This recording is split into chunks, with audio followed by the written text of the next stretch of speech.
It was New Year's Eve 2019 when health officials in China admitted they had a problem. Health authorities have activated their most serious response level after an outbreak of a new type of viral pneumonia in central China.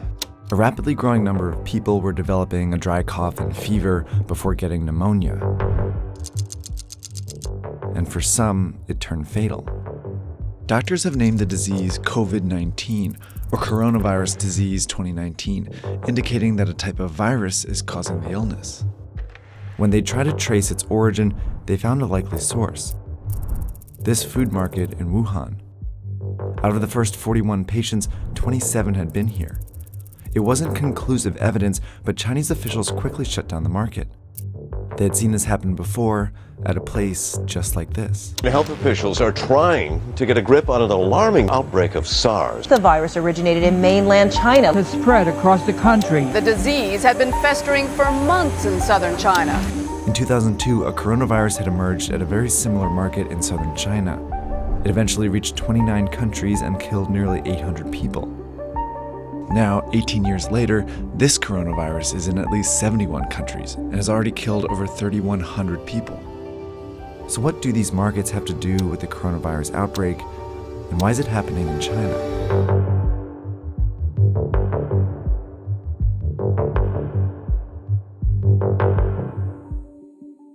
A lot of the viruses that make us sick actually originate in animals. Some of the viruses that cause the flu come from birds and pigs. HIV/AIDS comes from chimpanzees. The deadly Ebola virus likely originates in bats. And in the case of the 2019 coronavirus, there's some evidence it went from a bat to a pangolin before infecting a human. While viruses are very good at jumping between species, it's rare for a deadly one to make this journey all the way to humans. That's because it would need all these hosts to encounter each other at some point. That's where the Wuhan market comes in. It's a wet market. A kind of place where live animals are slaughtered and sold for consumption. It was not a surprise at all, and I think that it was not a surprise to many scientists. Peter Li is a professor and expert on China's animal trade. The cages stack above one over another. Animals at the bottom are often soaked with all kinds of liquid, animal excrement, pus, blood, or whatever the liquid they're receiving from the animals above. That's exactly how a virus can jump from one animal to another. If that animal then comes in contact with or is consumed by a human, the virus could potentially infect them. And if the virus then spreads to other humans, it causes an outbreak. Wet markets are scattered all over the world, but the ones in China are particularly well known because they offer a wide variety of animals, including wildlife. This is a sample menu reportedly from the market in Wuhan. These animals are from all over the world, and each one has the potential to carry its own viruses to the market. The reason all these animals are in the same market is because of a decision China's government made decades ago. Back in the 1970s, China was falling apart. Famine had killed more than 36 million people, and the communist regime, which controlled all food production, was failing to feed its more than 900 million people. In 1978, on the verge of collapse, the regime gave up this control and allowed private farming. While large companies increasingly dominated the production of popular foods like pork and poultry, some smaller farmers turned to catching and raising wild animals as a way to sustain themselves. At the very beginning, it was mostly peasant household backyard operation of turtles, for example. That's how wildlife farming started to get off the ground. And since it started to feed and sustain people, the Chinese government backed it. So it was imperative for the government to encourage people to make a living through whatever productive activities they can find themselves in. You can lift yourself out of poverty. No matter what you are doing, that's okay. But then in 1988, the government made a decision that changed the shape of wildlife trade in China. They enacted the Wildlife Protection Law, which designated the animals as resources owned by the state and protected people engaged in the utilization of wildlife resources. That's one of the most devastating problems of the law, because if you designate the wildlife as a natural resource, that means it is something you can use for human benefits.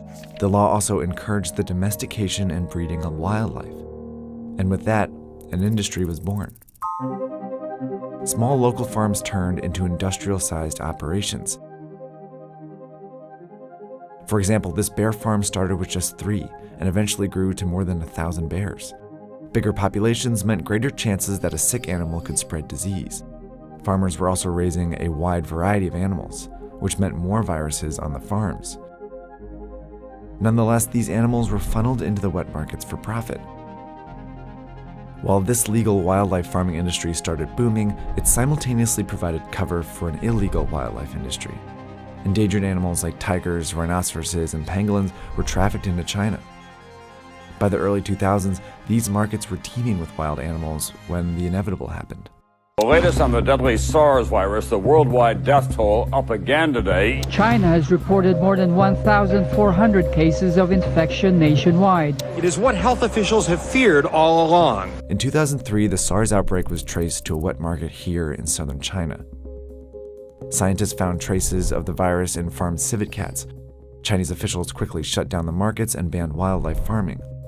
But just a few months after the outbreak, the Chinese government declared 54 species of wildlife animals, including civet cats, legal to farm again. By 2004, the wildlife farming industry was worth an estimated 100 billion yuan, and it exerted significant influence over the Chinese government. Wildlife farming industry was tiny in China's gigantic GDP, but the industry has enormous lobbying capability. It's because of this influence that the Chinese government has allowed these markets to grow over the years.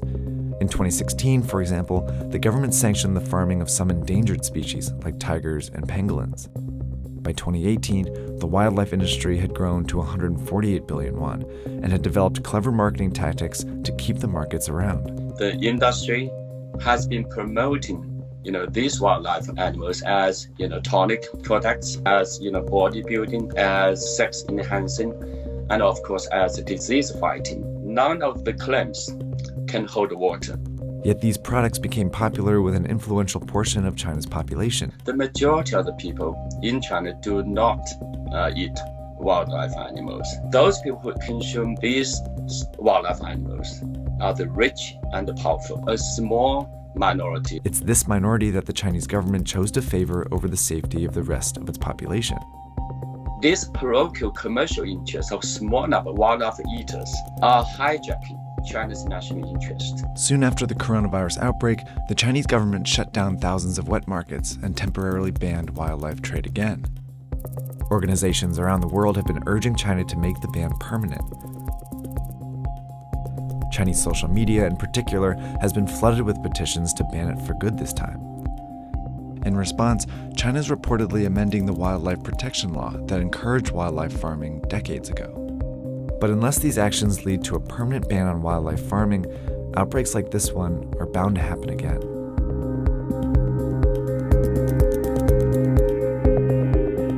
For a bunch more information about China's wet markets, viruses, and wildlife, we have an episode on our Netflix show called The Next Pandemic Explained. It talks about why a coronavirus could spark the next pandemic and what the world's experts are doing to stop it. That's on our Netflix show Explained. Check it out.